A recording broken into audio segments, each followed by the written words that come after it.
இன்னைக்கு டிஎன்ஏல என்ன செய்திகள் இருக்கு அப்படின்னு சொல்லி பார்ப்போம்.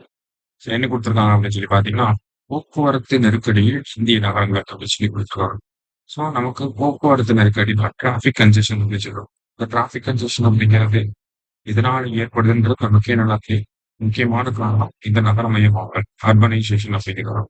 இந்தியாவில் அர்பனைசேஷன் ரேட் வந்து ரொம்ப வேகமா நடந்துட்டு இருந்தனால அதனுடைய ஒரு விளைவாக இந்த போக்குவரத்து நெரிசல் அப்படிங்கிறது ஏற்பட்டுட்டே இருக்கு.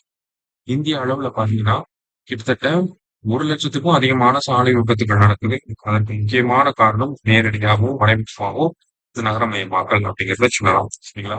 பெங்களூரு, லக்னோ, டெல்லி, பூனே போன்ற நகரங்கள் எல்லாத்துக்குமே இந்த பிரச்சனைகள் இருக்கதான் செய்யுது. ஓகேங்களா? சோ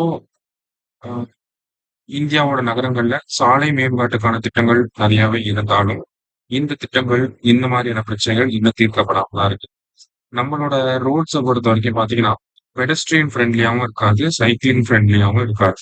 ஏன்னா அந்த மாதிரியான ஒரு டிசைனை நம்ம கொண்டு வர்றோம். அதாவது லைக் வந்து போக்குவரத்து வசதிகள் எப்படி இருக்கும் அப்படின்னு சொல்லி பாத்தீங்கன்னா நமக்கு அது வந்து ஒரு வெஹிக்கிள் ஃப்ரெண்ட்லியா மட்டும்தான் இருக்கு.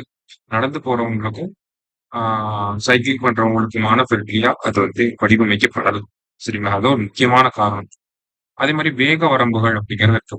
ஸ்பீட் லிமிட் அப்படிங்கிறது இருக்கு.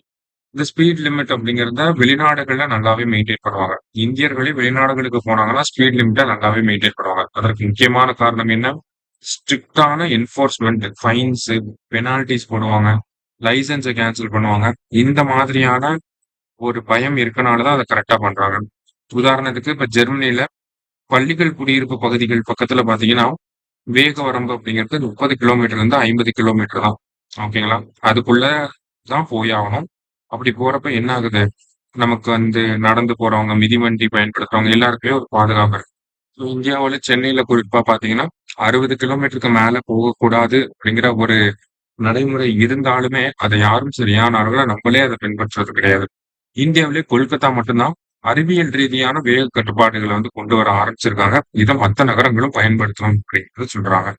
வேற என்ன தீர்வுகள் இருக்கு அப்படின்னு சொல்லி பாத்தீங்கன்னா இன்றைய தொழில்நுட்பங்களாக இருக்கக்கூடிய ஏஐ இந்த மாதிரியான விஷயங்களை பயன்படுத்தி நம்ம இந்த சாலை மேம்பாடை வந்து நம்ம கொண்டு வரணும் அப்படிங்கிறத சொல்றாங்க. இதுக்கப்புறம் டிசைன் பண்ணக்கூடிய ரோட்ஸ் எல்லாமே பெடஸ்ட்ரியன் ஃப்ரெண்ட்லியாகவும் சைக்கிளிங் ஃப்ரெண்ட்லியாகவும் இருக்கணும் அப்படிங்கிறத சொல்றாங்க. அதே மாதிரி எவிடன்ஸ் பேஸ்டு பாலிசி மேக்கிங் அப்படிங்கிறது இருக்கு. இந்த எவிடன்ஸ் பேஸ்டு பாலிசி மேக்கிங் இருந்தாதான் என்ன பண்ண முடியும் அப்படின்னா நமக்கு இந்த ஏற்பட்டிருக்கக்கூடிய பிரச்சனைகளை தவிர்த்து சாலை விபத்துகள் ஏற்படாத ரோடுகளை நம்மளால போட முடியும். சரிங்களா? சோ இந்த மாதிரியான விஷயங்களை சொல்றாங்க.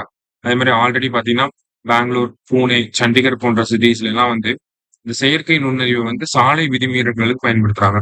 அதாவது அந்த டிராபிக் வயலேஷனுக்காக இந்த ஏஐ வந்து பயன்படுத்துறாங்க.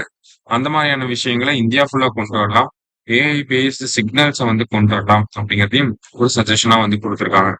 அதே மாதிரி பாத்தீங்கன்னா இந்தியாவுல சண்டிகர்ல வந்து பாத்தீங்கன்னா இந்த சைக்கிளிங்காகவே எக்ஸ்க்ளூசிவான பாத்வேஸ் அப்படிங்கிறது கிட்டத்தட்ட 200 கிலோமீட்டர் கிட்ட போட்டிருக்காங்க. சோ அந்த மாதிரியான விஷயங்களை இந்தியா அளவுல கொண்டு வர முடியும்.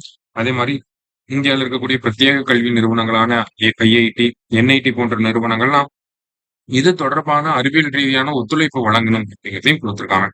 சோ இங்க சாலை விபத்துகள் அதற்கான தீர்வுகளை பத்தி கொடுத்திருக்காங்க. நன்றி. சுரேஷ் IAS அகாடமி வெற்றியின் முகவரி.